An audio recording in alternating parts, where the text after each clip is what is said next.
welcome to episode 19 of CBM Voice Chat. I'm your host, Neophant, and as always is my podcasting buddy, AngryBlackManta. Shalom! It's good to hear from you again. We're going to record an episode pretty quickly because a certain event is coming on this Sunday that is going to have a lot of people talking in the film buzz and film Twitter world for a little while, and that's going to be the 90th Oscar ceremony, or the 90th Academy Awards. How do you feel about Academy Awards? Do you actually kind of watch them yourself, or watch certain movies from them? I didn't used to, but over the last couple of years, I started paying more attention to them as I've become more interested in film. And it's just been interesting to see, like, just especially with the technical categories, it's been interesting to see, what is considered better than maybe other stuff. Have you ever gone kind of into the research of how they get chosen, how those films get nominated, who chooses for each category? Have you ever gone into that type of thing? Not too much. I know that studios campaign for there are certain movies that they think have a chance. Like they'll throw a bunch of. Sometimes it seems like a bunch of just random stuff on the board just to see what will win.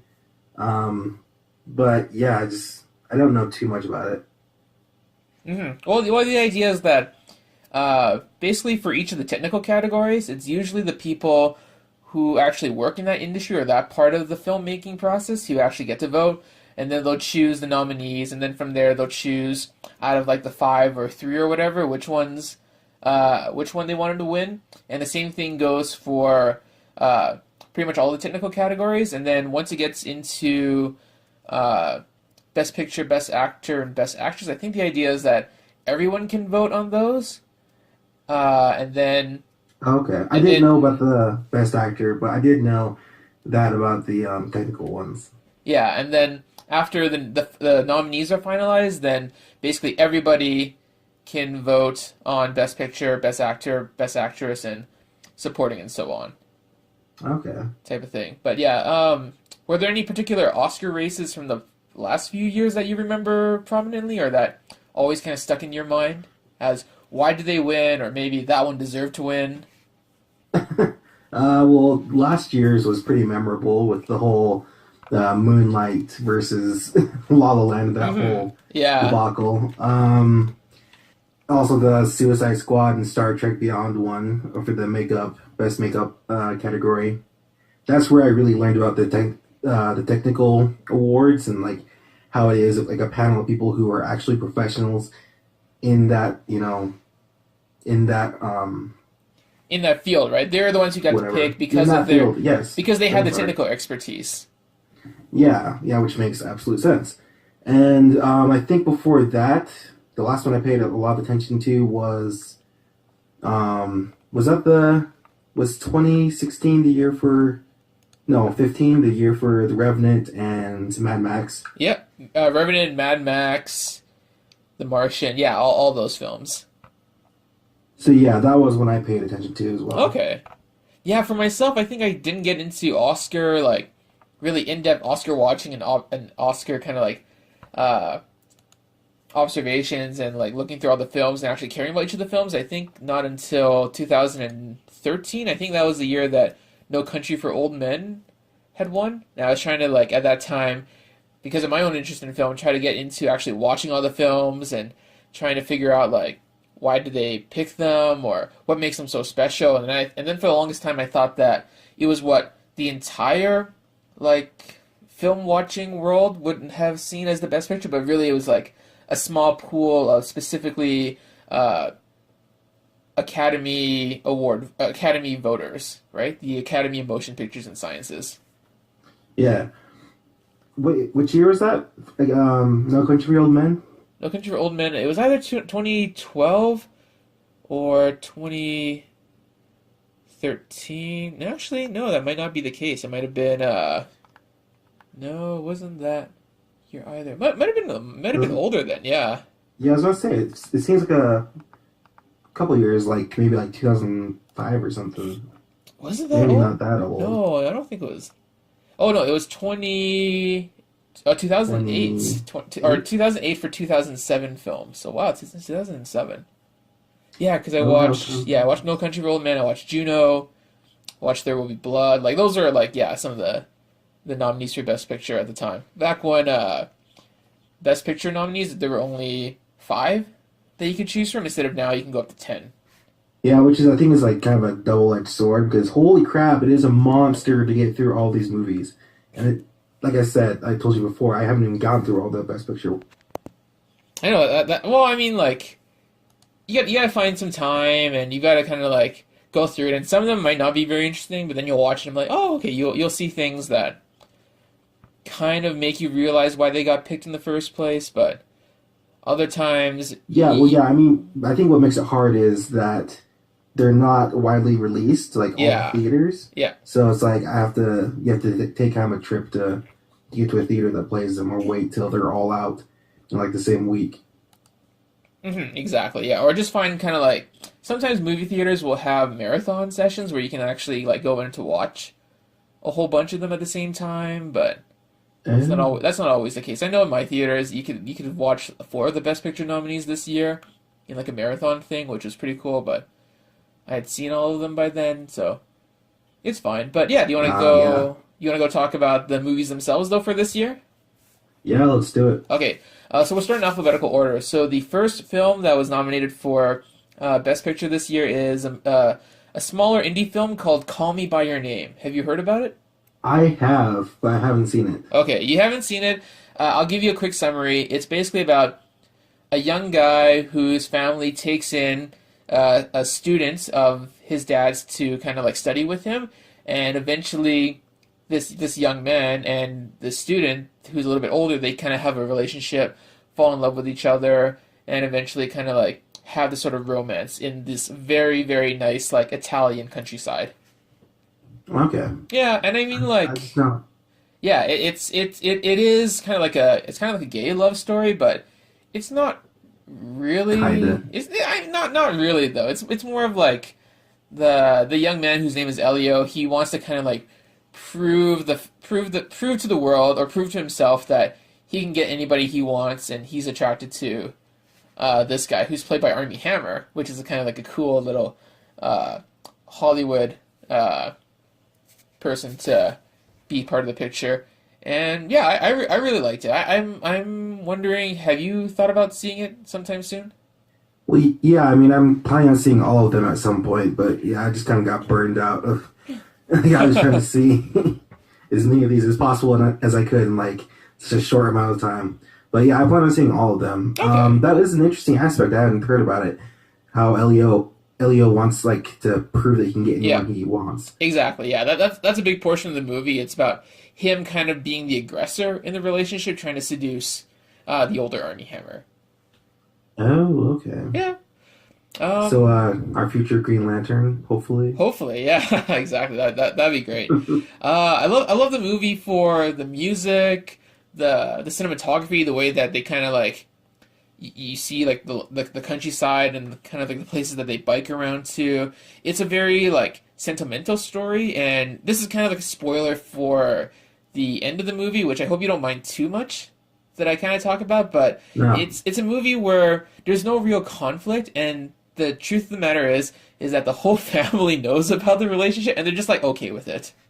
Okay. Because they're trying to pretend that they don't know, but really they all kind of knew that Elio was like trying really hard to go for this guy, and they're like, yeah, it's cool. I mean, that's what it's all about. It's about finding that special someone, right? And having that special time in the summer when you can pursue all these kind of like different people. And that's kind of like one of the morals of the story, which is that as long as the love that you believe in is true, then people will acknowledge it. It's one of those kind of stories. That seems to be like a running theme throughout most of these movies. Okay. I can kind of see that. The next film that we'll talk about is Darkest Hour. Have you seen Darkest Hour? I have. I Okay, think that was the last one I watched. nice. Can you kind of give me an idea of what Darkest Hour was all about? So it takes place over. Correct me if I'm wrong. Just like a couple of days. It's not too big of a time frame, but it basically goes through Winston Churchill's appointment to prime minister, and um, and I guess the opposition from the rest of the government against him, and just like their struggle during this war. Because I mean, it was a pretty, it's like a regular, an appointment, a regular, oh my gosh, a regular appointment to the to prime minister. I mean, this happens very suddenly, and it's during like a crucial point in the war, and so it just kind of goes through just that span of a few days and just how intense it was. And I feel like the thing that really kind of strikes Darkest Hour and what kind of makes it so significant is that Winston Churchill is portrayed by Gary Oldman, who many have said delivers like a really, really good performance. And do you kind of feel that same way? He really does. And the thing about Gary Oldman is sometimes I really love his performances, and sometimes I'm kind of on it. So when I was coming in, I was kind of a little hesitant, but it's pretty spectacular. It just like all the mannerisms, and just like the little nuances in his performance. It's really incredible what he was able to do. For sure. I feel like he brings kind of like a lot of emotion. Like when you watch the movie, you kind of get the impression that the rest of the party and the opposition party that opposes him in the House of Lords where they're at, they don't really care too much for Winston Churchill. They don't think that he's like was meant to be appointed prime minister. They only picked him because they like his reputation and because they thought that he would be useful for a while. But then it takes over the course of the movie for people to realize he is kind of like a compelling leader, and that he does have like the skills needed to lead the country through what will eventually become World War II. Yeah, but correct me if I'm wrong. Like his father was kind of seen in the same way, and it was just they're like, oh, this just got passed. This weirdness kind of just got passed down to his son. Like they just kind of barely tolerate this guy. Yeah, and I don't know if like they were trying to just have a figurehead for their party or whatever, but like almost immediately they turn on him even after they suggested that he be nominated. Who was the guy that passed on it at first? Passed on it? What was it? Lord Halifax? Halifax, right? Yeah. So this guy, like, I mean, I guess you kind of call him the antagonist of the movie. But yeah, I mean, like he passes on it immediately, and then almost immediately again, like he wants to get this guy out of office. Mm-hmm. Yeah, I mean, it's a lot of political back and forth. Like you would think that his own party would support him, but they're kind of led by the older former prime minister Neville Chamberlain, and he's like kind of there in the sidelines. But then he kind of reveals he's dying, and that's part of the reason why he wanted to step down. And there's a lot of like trying to negotiate, and the whole movie is really about trying to figure out if Britain wants to enter this kind of world conflict, which would eventually become World War II, and whether they think it would have been a good idea. Yeah, and it's just it's I don't know, it's a very eye-opening movie. It's a very hopeful movie. There's a lot of good humor in it, and it's a good balance of just like these really dire situations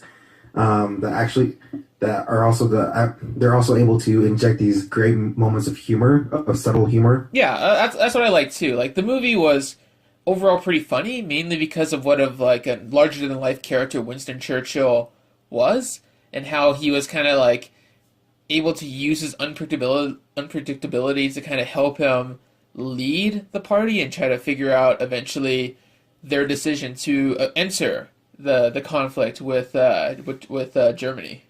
Yeah, and I think one of the things that made this movie so special to me was, I think the movie I just watched before it was actually Dunkirk. Yeah.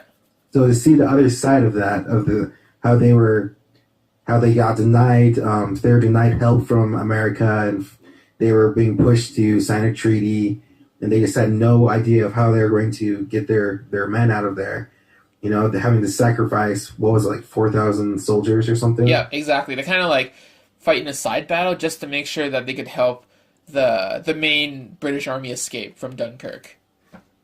Yeah, I think that's just incredible how we have two, best pictures, nominated best pictures they kind of just tell the same story, and they tell us both sides of the story.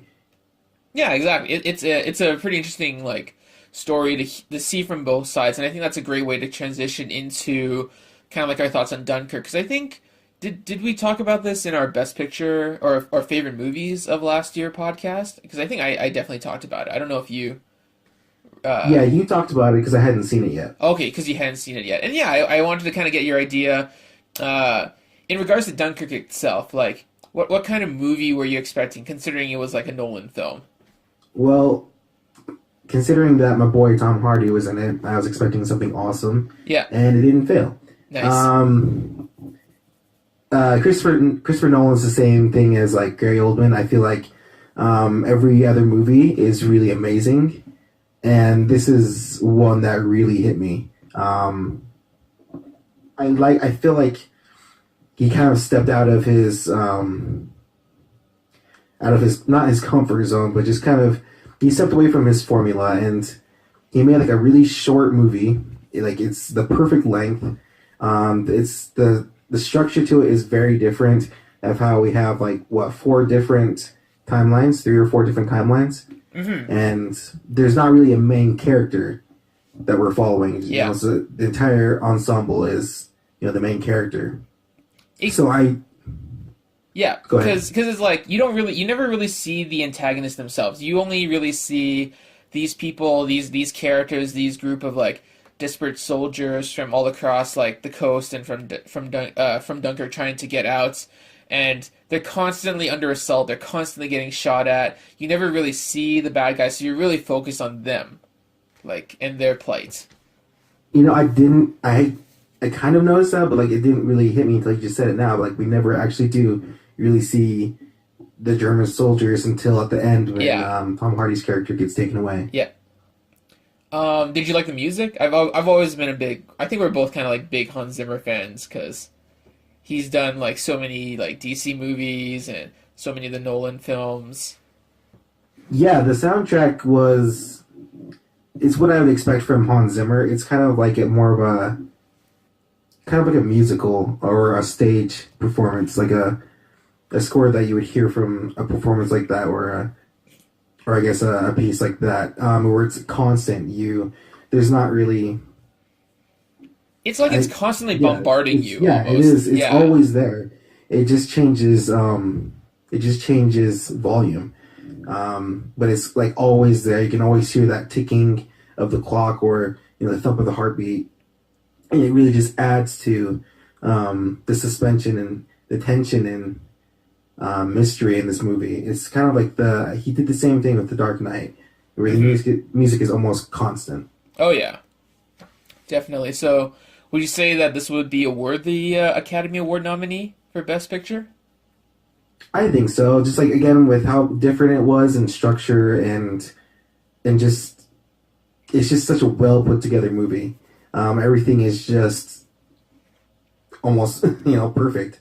I actually really love that moment where, like, against all odds, when you feel like everything is like completely lost, there's that like huge third act revelation when all the boats show up, and I was actually kind of like welling tears a little bit when that scene happened because you had gone through so much and seen so much of their suffering, and now finally like it seemed like salvation was at hand because I didn't know what the historical story was of Dunkirk at the time, and I didn't realize that what Winston Churchill or whoever was that British government decided to do was send a whole bunch of volunteer boats, smaller boats, to be able to rescue the soldiers.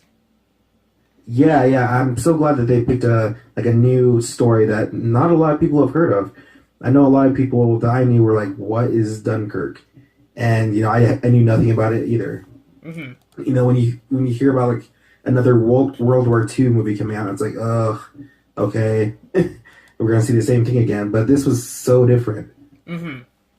Exactly. But yeah, Dunkirk I thought was pretty good. It's one of it would be one of my definite choices to want to win Best Picture, but we can definitely go to the next movie, which is the next alphabetically, but was also on my top 10 list, and that was Get Out. And I think we both shared and expressed our love for Get Out in the last podcast. Oh, for sure. This is actually the movie I think should be one of the front runners, Yeah, right next to Three Billboards exactly. instead Yeah, of me too. Yeah. Shape of Water. We'll talk about that later, but definitely, I think Get Out is probably one of like I think I said it before in the last podcast, but it's one of the most tightly packed, economical, very like straight to the point. It's like almost a perfectly shot film with barely any filler in any way. And I think just in that alone, and considering it was a directorial debut from Jordan Peele, it's like like an amazing movie just for being able to put it all together like that. Yeah, I can't praise this movie enough. It is, again, like, there's a lot of movies this year that just kind of just jumped into my all-time favorites, and this is definitely one of them. Yeah, mine too. Yeah, just for like all of the tension, the suspense, the laughs, the incredible laughs. It's just a great movie. It's a great story. Has tons of details, like little hidden things that you wouldn't notice until you watch it again. Uh, that kind of foreshadow the kind of conflict that Christopher, the main character, is going to be going through, and like what kind of fucked up family he's getting into when he gets into the car and eventually has to get out. Yeah, I think the biggest surprise for me was, or just the moment that hit me the hardest was not that that her grandparents or whatever were inhabiting the bodies of those two black people, Yeah, but I think it was the blind guy played by Stephen Root, I think his name yeah, is. yeah. I know from Justified, but where he's like they're bidding on him, and you realize he wants his eyes. Yeah, they Like kind of this, hinted it earlier because he was a photographer, right? And then yeah, yeah, Stephen Root's character was eventually became blind, but he always wanted to. He always felt he had like a knack for art, or he wanted to be able to take pictures, but there was an opportunity for yeah. him He to kind of, eventually. Yeah, yeah. There's just that. I I guess I should have seen it coming. Just that the one nice white guy at the party was going to be the a-hole, yeah, but it still kind of hit me, took me back. exactly. But I think yeah, we both definitely love the film. But what do we think are our chances of it actually winning Best Picture? Like, considering the amount of voters and the people who are there who are picking these movies, what chances do you think Get Out has? Unfortunately, I don't think it has the biggest of chances, but there's still part of me that's holding out hope. Yeah, definitely me too.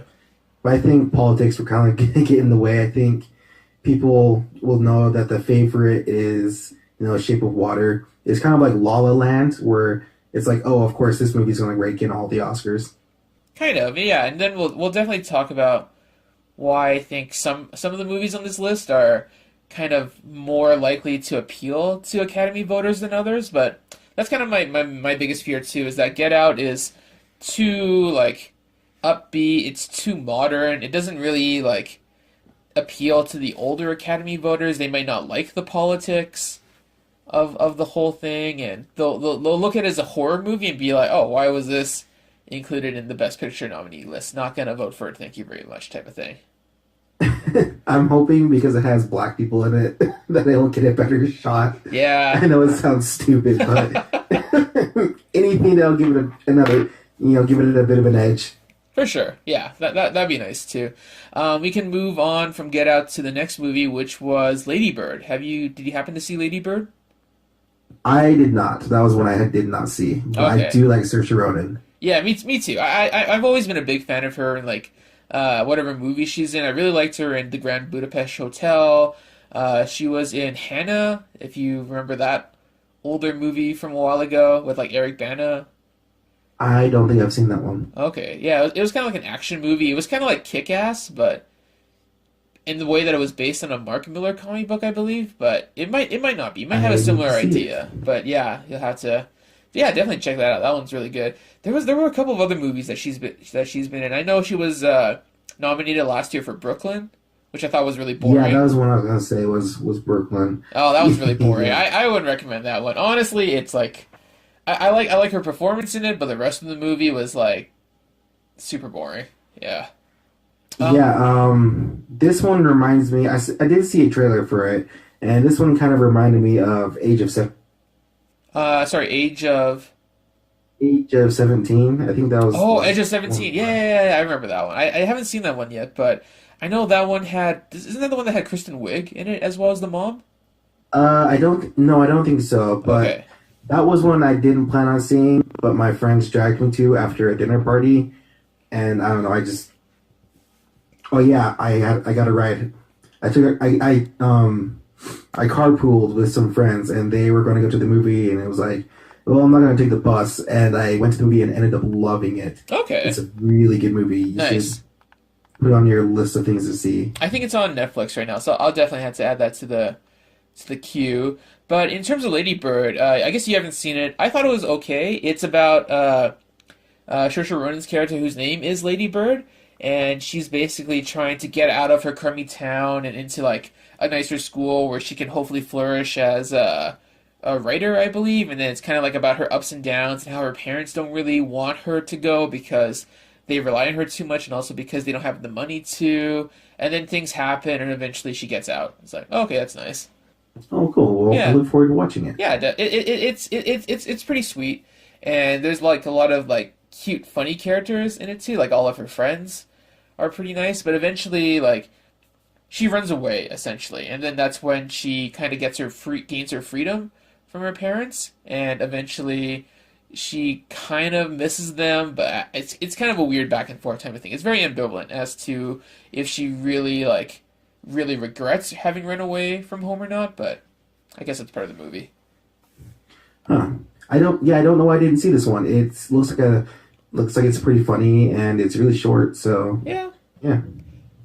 Yeah, that one's pretty good. The next one after that, I think alphabetically, is Phantom Thread. Have you seen Phantom Thread? Yes, I did see Phantom Thread. Oh, nice, nice, nice. I would love to hear what you thought about it because I have some weird opinions about that movie. I have some weird thoughts. I don't know. Did you like Yeah, Daniel Day sorry. Lewis? Yeah, I did. I did. Like it was one of his less intense performances for sure, yeah. but it at the same time it was more subdued than his other performances, but it was I guess still as intense. Definitely, because he's so meticulous. He's so focused on his one thing. Like you can tell right away what kind of character he is just by the way he talks. It's a very Yeah, good and it's like performance. there's this like feeling throughout the entire movie. Like whenever he gets pissed, it's like, oh, is he gonna snap and kill this chick? I know. Because I don't know this dude's story. I don't know about the fashion industry, but yeah, it's like there's this feeling of like whenever she pisses him off, he's like, oh man, he's gonna kill her. He's gonna have his like or his weird sister Cyril's gonna kill her. Yeah, because that's part of my weirdness about the movie is that it's less a film about fashion and more about these two dysfunctional people who end up being together for some reason, and then she's basically poisoning him to make him love her, and it's super weird like that. I don't know. That yeah, that was like I didn't see that coming. Her, trying to off him, or I guess Yeah. she didn't try to off him. I guess because I guess I kind of understood it at the end by the end of the movie. It's just like he's so intense and he's so into his work and he gets so lost in himself that he needs something to take him out of it and to bring him back to the real world. And I guess poisoning him is that thing. That's part of it, but it's also kind of like he wants to be mothered. Like he has a huge like mother complex with the way that he talks in the beginning of the movie about making the wedding dress for his mom, and then he sees his mom when he's hallucinating while being sick, and then he kind of I think looks to uh his wife, his eventual wife, as the person that needs to take care of him, even though he also because he knows that she's been poisoning him, which is the craziest part, and he's good with it. And I'm like, I don't know. It's not a normal relationship, that's for sure. No, no. And I'm surprised they had a kid. They had a freaking kid. Oh no, no, no. I think that was a dream sequence. I really hope that I don't know. I didn't see dream sequence It's out see, of that, but I think it was a dream sequence because it was them talking, and then she's imagining what their life would be like, and I'm like, really? They have a kid, and then the sister just takes care of him while they do whatever. It's I don't know. The sister was great. I'm surprised she got nominated for a best supporting actress, but she didn't really have much of a character. She was just kind of there. oh, she got nominated. Yeah, I didn't know that was her. But yeah, she was another character that I thought was gonna be, she's just like this. super hard person, and she didn't really have a life of her own. Yeah. Besides her taking care of her brother, but she ended up being a character that was enjoyable and was actually kind of rooting for what's her face, the girl. Yeah. I think her name I is Vicky or something. No, is that the name of the actress? No, Yeah, it that's the was name of the actress. Elia. Okay, I'll have to look it up because it's Look so that weird. up Yeah, no, because it's while I was looking up Phantom Alma. Thread, Yeah, Alma. apparently Jennifer Lawrence hated it, and she Oh, only got okay. 3 minutes into the movie. Oh wow, 3 minutes. That would have been like when he is. What was he Nothing doing? happens Yeah, in nothing three happens in minutes. 3 minutes. It's like the score. Oh no no no! It's when Alma is talking to who you eventually know as a doctor, and she's talking about like who Daniel Day Lewis's character is, and Yeah, it's kind of weird because it kind of implies that maybe he's dead or something, but then it later turns out he's just really sick from the food poisoning. Oh yeah. gosh. Okay. I have to read this short thing that she said about it because it's Yeah. just like, okay, she says, "Is it just about clothes? Is Reynolds Woodcock kind of like a narcissistic sociopath and he's an artist, so every girl falls in love with him because he makes her feel bad about herself, and that's the love story?" I haven't seen it, so I don't know. I've been down that road. I know what that's like. I don't need to watch them. It's like it has nothing to do with the movie, really. Yeah. That's pretty weird. Yeah, I Speaking of don't. which, though, you know the doctor, right? When the doctor shows up and he tries to take care of Reynolds, but Alma pushes him away. Does that guy look to you like anybody that you know, or anybody that you think you would know? Let me look at this picture again. His real name is Oh, Brian Gleason. okay, yeah, he's in Assassin's Creed. He's Brendan Gleeson. Son, I think. Yeah. Yeah, he played in Assassin's Creed. He played Brendan Gleeson's younger son. Oh, okay. Every time I looked at him, I kept thinking he should play Christopher Nolan if Christopher Nolan decided to have his own bio picture, because he looks a lot like a young Christopher Nolan. I was like, I couldn't get that out of my head when I was watching the movie. It's like, why isn't this guy in more movies? Oh, he is. Okay, that's good. I didn't connect that, but yeah, now that you've said it, I can. Well, especially when he's like as the doctor, because he has like the suit and everything. It's like, yeah, he kind of looks a lot like a young Christopher Nolan. But I don't know. That's kind of like a off topic thing because I don't know. It was just weird watching that. Okay, but one question: do you think this is actually Daniel Day Lewis's last performance? Part of me hopes it isn't, but a lot of me thinks that considering the intensity of Daniel Day-Lewis and how he kind of said that he would definitely retire after this movie, there's a good chance that he is going to stop. But part of me also thinks that considering he's not that old, he could probably come back in like 5 or 6 years to do a couple more roles. But right now he's 60, which means that he's not that past his prime yet. No, and from what I hear, he's said this a couple times. Like he's decided to retire a couple times, and it just takes a really good story to kind of pull him out of retirement. So yeah, let him go make shoes for another 5 years. Yeah, exactly. If that's what he fell in love with in Phantom Thread or over the course of learning his role, then yeah, that's fine. I mean, he's a great actor. He's basically it's either he's the male Meryl Streep or she's the female Daniel Day Lewis type of joke. Who's yeah, like that is a very apt comparison. I don't know who came first, so whatever. Yeah, Yeah, either way.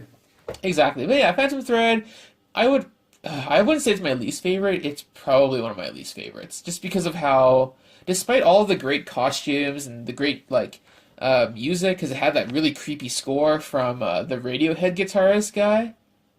Oh Even yeah, still, yeah. yeah, even still, I couldn't get into the movie. Like it's not my least favorite though. Well, yeah. It's another love story about loving someone very different. That seems to be like a running theme through all these Best Picture nominees. But I don't know. I wouldn't say it's my least favorite. It's just I do feel kind of indifferent towards it, but I wasn't expecting much from it except for Daniel Day Lewis. but I ended up really enjoying the movie, which Hmm. was weird because it's very out of my wheelhouse. Okay, So okay. Well, that's good then. Yeah, I think maybe it's because of the direction, or I think I do like it because of the humor. Like, it's very subtly funny, especially with the way that Reynolds is very like meticulous and he's very precise about what he does, and she's kind of annoying him, and I'm not sure if it's done on purpose, but yeah. yeah, and I think what I really enjoyed was Alma's humor and just like her sass and just how she navigates through all of this. Exactly. We'll move on to From Phantom Thread to the Post, which was probably my least favorite because it's the most boring. I haven't seen it. It's okay. It's a very it's Steven Spielberg directing, and it's kind of like him telling the story of uh, I believe it was the New York Post, or no, the Washington Post, and how they kind of get access to the Panama Papers, which kind of reveals some of the stuff the government was involved in during the Vietnam War, and that leads to Watergate, and that's pretty much it. Oh, okay. Yeah, I mean, like it has some good performances. You got Tom Hanks as the editor. You've got Meryl Streep as the publisher. They don't have too many scenes together because it's mostly uh, her trying to deal with maintaining the business, and it's him dealing with all of the other reporters who are under his jurisdiction, trying to like figure out what's going on, trying to beat the New York Times at getting the story, and then eventually they go to court, and then things get resolved because eventually the court rules in favor of the newspapers over the government, and it's supposed to be this very sappy like moral about how uh, back in the day the government was trying to censor news media organizations, and it's kind of happening again right now type of story. Okay. Yeah. Yeah, I still plan on seeing it because this girl I'm into it really likes Spielberg and Oh, okay. wants me to see it. So, Does that mean you're going to be taking her to Ready Player One this month? I hope so. Okay. Yeah. We'll see. Yeah. I don't know. Like Ready Player One still hasn't kind of hooked me yet, but I plan on seeing it too. So I'll have to ask you about it because I don't know. Have you read the book originally? I haven't, but I hear so many mixed opinions. Oh Like my goodness. I don't know. I don't know. I really like all my faith is in Spielberg because if he decides to adapt one to one the book, I don't think it would fly today. Let's just say that. okay, so you're on the that side of it. Okay. Yeah, yeah. Yeah, most people are like, "Oh, I love that book," or the other half are going, "Oh, dude, screw that book." The worst thing Yeah. ever. I think it was one of the worst things I've ever read, but maybe not because of the content itself, maybe more in the way of how it was written, but you know what? I still want to watch the movie. I want to give it a chance. Yeah, I just don't know how I feel about all that CGI. So Oh, that's the yeah. thing that's really holding me back on it. For sure. Did you know anything about the story about the Washington Post at all? Like, did you ever get into Watergate when you were younger? No, I didn't. I don't know anything really about it besides what I learned in school, and that was back in like I don't know when I was a sophomore. So Yeah. I know nothing about it. Okay. Yeah, I mean, it's pretty by the books. There's some nice music. I think you've got uh John Williams writing it's very light orchestral, which is sweet. You've got a lot of great actors in it. Like you have Bob Odenkirk plays a prominent role. You've got Bruce Greenwood as the Secretary of State. You've got uh, David Cross, like Allison, Tobias. Yeah, Alison Brie. And then you've got you got a lot of famous people, but I don't really see too much of them. It's mostly focused on Tom Hanks and Meryl Streep, though. Eventually, which of I guess course. it's fine. Yeah, because they're the big names. I don't think she deserves the Best Actress nomination, but I think that's mostly because she only got in because it's her name, because she's in a movie. Yeah, it's like again, it's like Daniel Day Lewis. It's like, oh, he did a movie, so nominate it Yep, and nominate him. and nominate him. Yeah. Oh, that's a name I recognize. Check. Yes. Alrighty, because after the post, it's time to kind of like talk about our main feature. And this is kind of like where I think the real meat of the discussion will lie between the two of us is the debate between whether we think The Shape of Water or Three Billboards Outside of Ebbing, Missouri, are going to win Best Picture because those are the two front runners right now. Yes. We'll start with Shape of Water first. We both, I think you had said earlier that you saw it. What did you feel about Shape of Water? Sorry, I was just pulling it up, so I had all the information. Shape of Water. I felt like it was enjoyable. It Yep. was, a good time. Yeah. It's pretty cliche and it's very by the books. There weren't very many surprises. You could pretty much map out the entire movie from the beginning to end. The characters, I don't think the characters were too unique either. And as I continue to talk about this movie, my admiration for it continues to fall. Fuck. Yeah. No, but it's I don't know. There's something about it though that does feel a little bit special, but I'm not exactly sure what to put my finger on that makes it that way. I think it's the Guillermo del Toro touch, the way that he kind of like you can see his love for the monster that is presented on the screen, like the fish monster, all the love letter to theater and cinema and musicals. You've got the surprise moments with Eliza, the main character, being able to sing for like a little like a dream sequence type of thing. You've got all this stuff, right? And it's a mishmash of social commentary and a love story and kind of like this conflict between old and new, white versus everybody else not white, and it just kind of all jumbles together. And the whole time I think I was watching it, and I've been kind of keeping this in my head for a long time, but I feel like this is just Guillermo del Toro's huge like grab for the Oscars because he wants to give Hollywood a hand job with all the amounts of like pandering and like love for the cinema and stuff. It's Yeah, like this is what makes me think he'll win it over the fact that he's created a good film. It's kind of overshadowed by the fact that he's kind of made a film that takes all these aspects. It's like La La Land because La La Land pretty much was the front runner because of how much it sucked up to old Hollywood, right? yeah. If you want to put it that way, that does make sense. A lot of sense.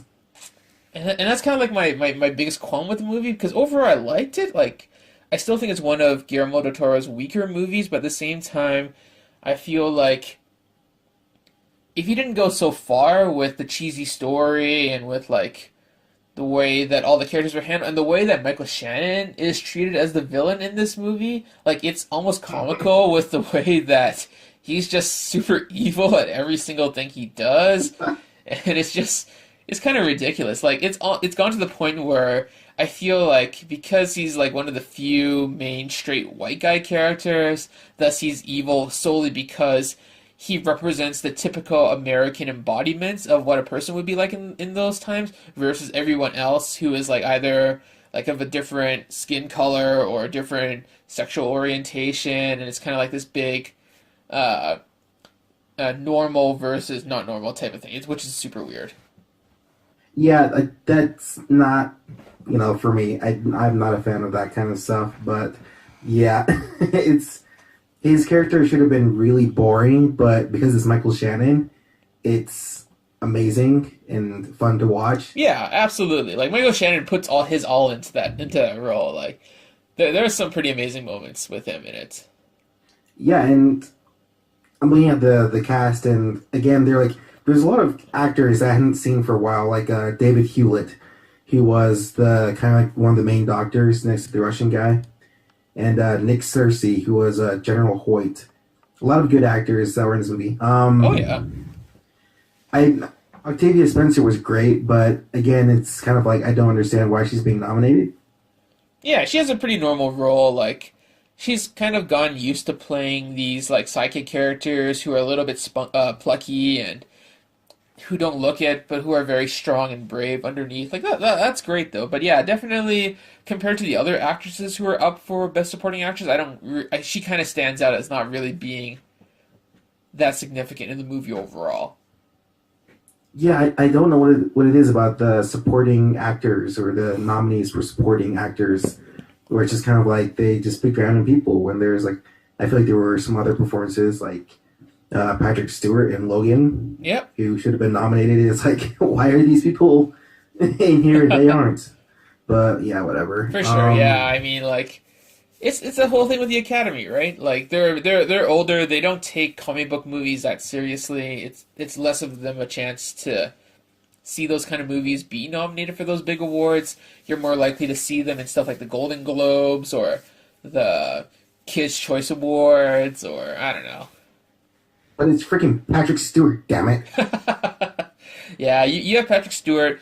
I think the movie that I wanted to have like the best supporting actress in was the girl from the Florida Project. I don't know if you've seen that, but she plays the mom. And even though it was like her debut performance, I felt she did such a good job in the role. She should have like gotten an automatic nomination because of how good she was. Yeah, I haven't heard of that one.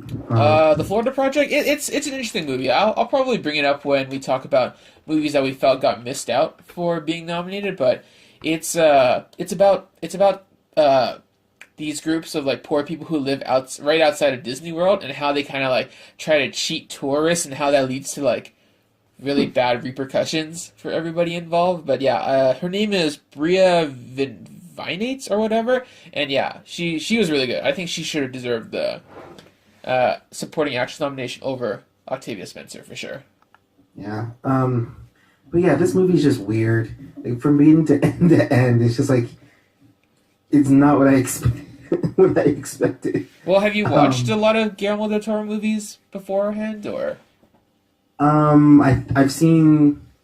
Let's see. I've seen Hellboy and Pacific Rim, and I want to say, and I'm pretty sure I've seen some other stuff, but it's just I don't know. Some of the stuff that was in this movie was a little shocking. Oh, I mean, yeah, that's par for the course.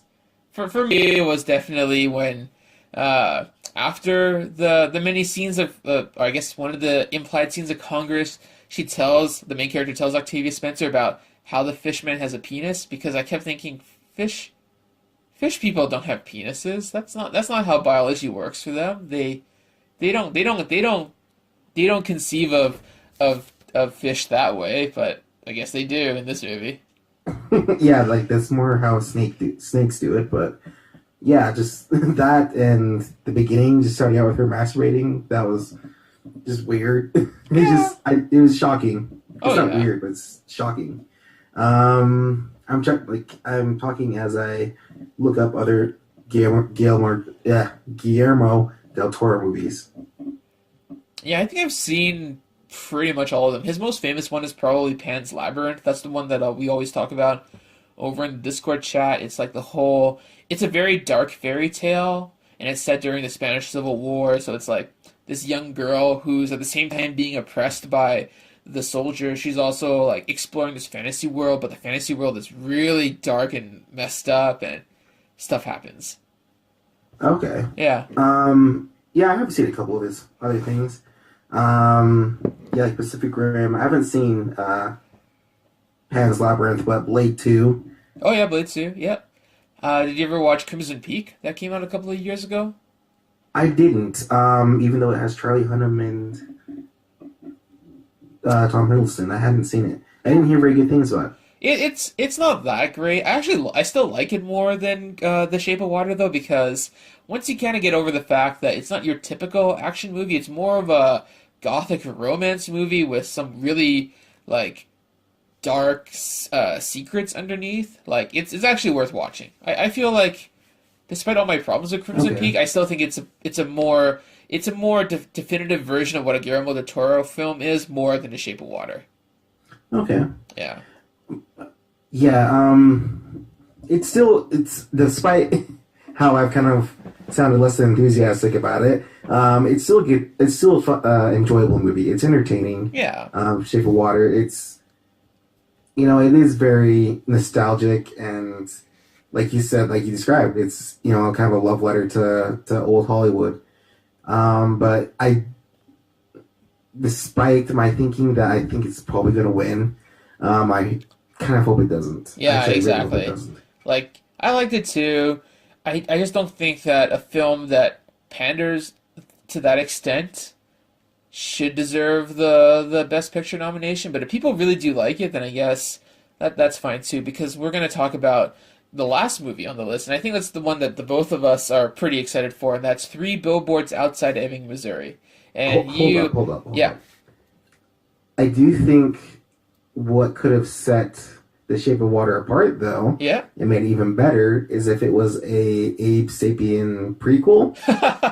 Yeah, many people have talked about that. That would have been great. It would have been like, oh, the Fishman is his dad, and then their kid is Abe Sapien or something like that. Yeah, how could it not be? I bet it It, is. I bet it's they could do GDT could do anything to make it like that for sure. they just didn't brand it that way because they didn't want it to be branded as a comic book movie. Yeah, yeah, exactly. Okay, yeah, let's get on to Three Yeah, let's Billboards. go with three billboards. I mean, how would you describe three billboards? Like, what kind of movie would you say it is? I, it's like a heavy tragedy drama type movie, but it's also like a comedy. Kind of, yeah. I don't know how to kind of describe this or fit this movie into a specific genre. It's a little bit of both, and it's a mix.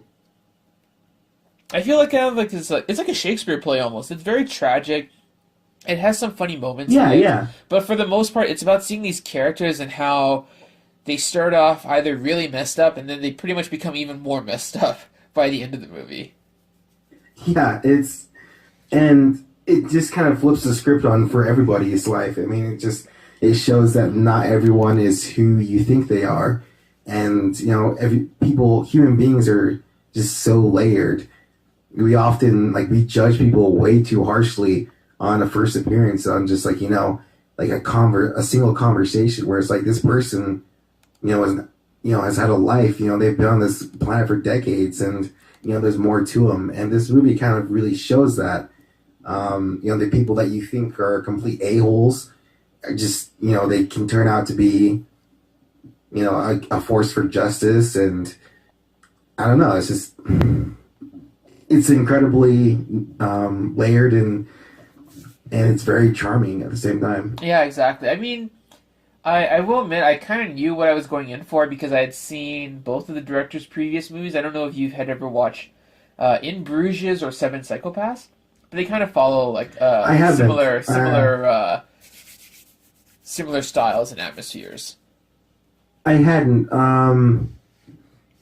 I had heard about The Lobster. I think that he also did, He and didn't do The Lobster. No, that was that's oh, another director. But Martin McDonagh is the director, and I don't know if you ever watched In Bruges. It has Colin Farrell, Brendan Gleeson, and Ray Fiennes, and it's kind of the story about a hitman who gets really messed up after he makes a huge mistake on one of his jobs, and it's about him trying to get out, and then Brendan Gleeson and Ray Fiennes are like the people who are trying to drag him back in.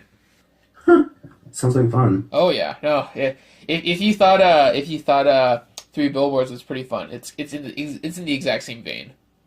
All right, I'm definitely seeing it then, because as I think I told you that this movie jumped immediately into my top 10 of all Nice, time. nice. I cannot say enough good things about it.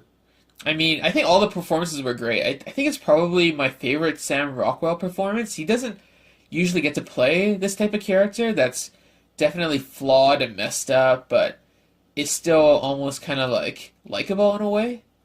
Yeah, I for some reason he is likable, but when I first saw this, when the movie first started, and I see his character, I was like, I figured he was a very small role, and I just couldn't understand why he would take like an actor like him would take a part like this, because I felt like it was kind of something that anyone could do. But as the movie progresses, yeah, it's pretty incredible. It's pretty special. Yeah, exactly. Like people have kind of complained that they didn't want to see this character because of the way that he's treated like other groups of people throughout the movie, the way that he's kind of like stupid and clearly misguided about a lot of things, how he kind of like gains redemption. How do you feel about that sort of controversy?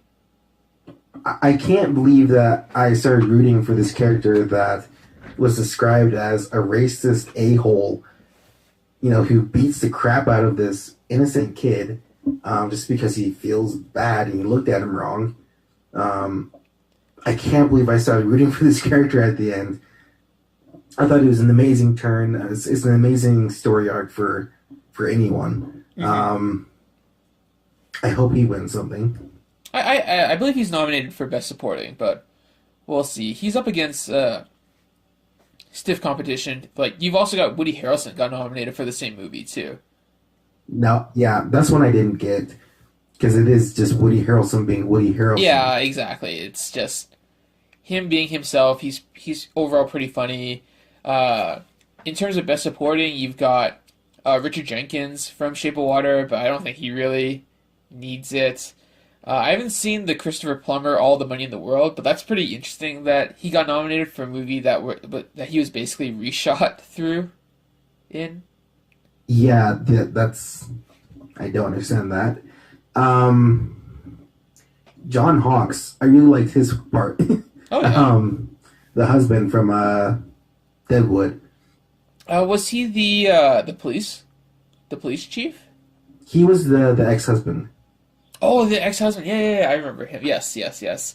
He wasn't in the movie for too long, but he had some good moments too, especially since he's playing off the very like conflicted and clearly very like dangerous Frances McDormand's character as well, right? Yeah, yeah, like it's very typical for a lot of like abusers, but he comes off as very as the good guy. He's kind of just wants his family to move on and everything to go back to normal. But then he's on like he turns on a dime and he slams her up against the wall. Yeah. Oh yeah. But then he also does have some of the most comedic moments of the movie. Him and his girlfriend. Oh yeah, for sure. Yeah, with a girlfriend, and then like how she's kind of like very naive and innocent, and yeah, at the same time, uh, I think she's more aware of the overall like relationship dysfunction between her new boyfriend and his ex-wife, and that part's pretty messed up. Especially funny when near the end of the movie, there's kind of like they see her go on a date with Peter Dinklage's character. Yeah. Yeah. Yeah, of course he was great in the movie. I really actually ended up liking Caleb Landry Jones's character, Red. Yeah. How he's kind of part of that redemption with Dixon. Yeah, Dixon's character. Just that whole scene in the hospital of him just offering the orange juice to him after they realize who the other person is or who they're talking to, and I don't know. It's just again, there's more to people than you think. Exactly. Like every character, you can kind of see what makes them tick, what kind of person got them into this situation of who they are. There's some really strong monologues from Frances McDormand's character, and it kind of all leads to that flashback when you actually see what led to her daughter getting murdered like that, and that part was like absolutely devastating. Yeah, I just stood there. I just sat there with my mouth open, just like I couldn't believe that she said that to her daughter, and it's like, and then you realize what happened to her daughter, that she was raped. Yeah. It's just it's devastating. Yeah, there's Exactly. Yeah. It's like one of those films that kind of leaves you to think because it kind of ends on an ambivalent note as well because the murder never gets solved, which I guess would have upset a lot of people. But at the same time, I felt like it wasn't necessarily about getting justice for the daughter. It's about seeing the tragedy of these characters eventually fall to like its utmost like its biggest like either positive or negative point essentially. yeah, and I love how again it's just you have this view of people and you have this whole town that comes together and they're all pissed at her because she put those signs up, but you know Woody Harrelson's character doesn't even care. He's all for it. Well, he's all for it, but at the same time, he also was for it because he knew he wouldn't be around for that long. Yeah. That's why he writes her the letter before he eventually offs himself, and he helps give money to help keep the billboards up because it's for his amusement, and also because, of course, he does care, but things happen, right? Yeah, yeah, and it's not where I expected the word to bleh, I can't talk today or any day. It's not where I expected it's not what I expected him to do. I expected to kind of by the numbers. Oh, he opposes her, and he wants to take those signs down, and he wants to stop her or whatever. But no, it's really not about that at all. It's not what happens at all. And what happens with his character was the other really shocking moment that you should have seen coming, but I just didn't. You didn't? Yeah, I didn't see it coming either because you see him spend the day with his family and it looks so perfect, and then it was only in retrospect that you realize that it's essentially how he wanted to be remembered, and then he kills himself, and it's that part was rough. And the way that he kind of puts the bag over his head just to kind of keep his wife from seeing his face like that. Yeah, that that just added a little bit more to it. Like usually, I feel like usually, the character would kill them, but it was those little touches that made it more intimate. Don't take the bag off or whatever. Yeah, call the boys. To her. To come get me and stuff. Yeah, no, it was pretty intense, and I feel like every character from Frances McDormand's Mildred to Sam Rockwell's Dixon, they go through a lot of stuff, and they both kind of hurt each other in crazy ways, and then there's that one moment where I thought it was kind of ridiculous when she firebombs the police office, and she never really gets caught because she gets away with it with the help of Peter Dinklage, and I thought, how does a woman get to that extent where in all her anger and frustration at the police, she eventually goes to the point of arson? Yeah, like the entire time I'm, practically screaming, "Don't do it!" But I don't know. I was a little bit irritated that they just let it go. Yeah. She burns down the police headquarters. They just, kind of go about their business. But I did like at the end, she says, I have something to confess. It was me that burned the building. He's like, well, no shit. Yeah, I remember. Oh man, that's crazy. Because eventually, like at the end, they kind of become partners in this possible crime that they're going to commit. But of course, the movie never goes far enough to show you what happened. But even still, Yeah. I feel like there's so many messages in the movie that constantly had me thinking about it. But at the same time, I feel like it can be interpreted in so many ways as well. Yeah, there are a lot of different interpretations, and I do like that. I do like that some things go unsolved or unsaid. I like that it ends on a moment where you don't know if they're gonna go kill that dude Yeah, that may or may not have rapes or kill somebody else. daughter. Yeah. I think it's perfect. There really isn't anything about this movie I would change. hmm I know it's pretty crazy. I like the score too because it has that nice guitar twang. It's very Yeah. memorable. That's also getting nominated for best music, which is great. I'm trying to think of what other parts I really liked about it. I like the kids. They were or the son What's at that? least, You're right? cutting out again. Sorry, I really like the smaller characters, like the son, Mildred's son, and he's kind of like all fed up with the way that his mom kind of puts a whole great deal of attention on themselves. Yeah, I really like the son as well. He looks really familiar. I'm not sure where I've seen him from though.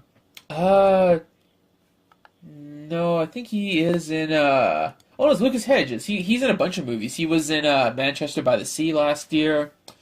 I think he was in oh, he was in Lady or he no, yeah, he was in Lady Bird as well.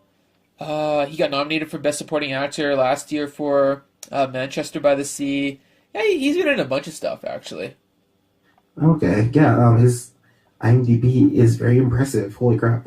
And Yeah, I really liked him. He did a really good job, and like it's a really he plays his part perfectly. Just the kid that doesn't want any of his attention, and he's just a regular person that just is kind of swept along into this whirlwind of just of craziness.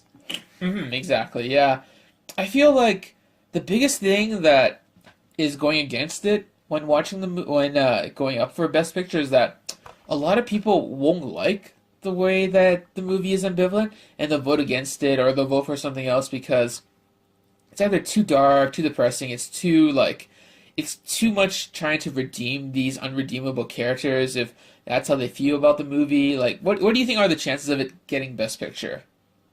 Again, I think it's just a case of, you know, Shape of Water is very safe and, you know, it hits all the right points and it makes all the right statements and, you know, it's all nostalgic and everything like that. I don't. But on the other hand, I thought La La Land was, you know, a lock for Best Picture and they lost. Yeah. So considering that, I think it actually has a pretty good chance. Okay. I think it's. I don't know why people have to be so scared about the unknown or uncertainty or I don't know, just making things a little bit ugly. I feel like it's very good. I think I don't know, it hits all the right points. It has these really incredibly sad moments, and it's a very sad story, but at the same time, it's also hilarious, and there's some great performances, great characters. I like that basically almost every character was kind of flipped on its head. Mm-hmm. Exactly. Yeah. I feel like that this whole like dichotomy between a very safe pandering film like The Shape of Water and something that's a lot darker like Three Billboards, that's gonna be what we're gonna be talking about after this coming Sunday when one of those two pictures or something else gets Best Picture. Yeah, it's yeah. I guess anything else could. I mean, there's what 10 nominees. I keep reading that there's 8 more. Yeah. Well, kind of. It's usually between. I think it's usually between 8 to 10, and this year there's 9. Because people were really Okay, hoping yeah, that something like Wonder Woman or Logan would have been able to round out the top 10, but alas, it wasn't to be. yeah. I think Logan, you know, could have just he could have just thrown Logan in there. I They mean, they it only could wouldn't have, have yeah. won, but you know, I was given a nomination. Yeah, I really hope it's between if Get Out wins or Three Billboards, I would be happy For me, if it's one of those two. yeah. For me, it's between Three Billboards, Dunkirk, or Get Out, or Call Me by Your Name. Call Me by Your Name, I think, is a long shot because they already picked a gay movie last year to win Best Picture, so I don't think they're gonna go for a They a already picked a gay movie. repeat. They had their Yeah, turn. yeah, exactly. That's kind of what I feel, but yeah, definitely one of the first three I mentioned would be my Well, choices. crap. Well, crap, because Moonlight was about gay people and black people, so I guess Get Out's. It has a chance. Yeah, I'm just messing around. Yeah, Yeah, let's hope so. yeah. I just, after talking about it, I really don't want Shape of Water to win. I know, but I think it will win though. That's kind of my biggest fear. It has the most nominations out of all the movies this year, so really depends. Oh, I did want to ask you, do you think that, so I think Timothy Chalamet or whatever his name Yep, is from Call Me By Your Name, yep. so do you think he has a chance or do you think he deserves to even be nominated? Oh Because that's yeah, the one, I thought he I did a think that's great the one job I in Call Me by Your didn't Name. know. I feel like it's Gary Oldman's year. Like he's waited long enough. I do like his performance in Darkest Hour. I feel like he'll probably win. Like he's pretty much a front runner lock. Okay. I kind of hope that Denzel Washington wins because he looked pissed last year. Yeah, it was. Oh yeah, he was nominated for Fences last year, wasn't he? Yeah, which was, yeah, unreal. The movie that he's in this year is called Roman J. Israel. I know that apparently people weren't very big on it, but he did a good job, and I haven't seen it yet, but I'm sure it's good. Yeah, I haven't seen it either. Yeah, I don't think it was there for very long in the theater, so kind of went and passed by really quickly. Before we kind of end tonight's podcast, were there any other categories that you had a lot of hope that one of the nominees would win for? I hope that Guardians of the Galaxy 2 doesn't win, but, Well, in terms, yeah, I think that got nominated for Best Visual Effects. Which movie do you think should have won or should win? yeah, Bull. Let me look real quick and see what the other nominees are. I know definitely Blade Runner's on there. I think that's the one Yeah, that freaking good has. Blade Runner. Jeez. Yeah, I'm sure Blade Runner's gonna get it. There's Blade Runner, Kong Skull Island, Star Wars: Last Jedi, and War for the Planet of the Apes. Oh yeah. That was the one. War for the Planet of the Apes should definitely win. If it does not win, I will burn Hollywood to the ground. I will burn Burbank to the ground Yeah, because holy crap, I missed half that movie because I was too busy staring at the apes, wondering if they were real or not. I know. Yeah, like they were super realistic. And then you can imagine them having to animate every single piece of fur and every single movement of the fur. I'm pretty sure they just got real apes and just animated their mouths and just passed it off as being entirely CGI. Yeah. Because like I'm not even. This isn't really even hyperbole.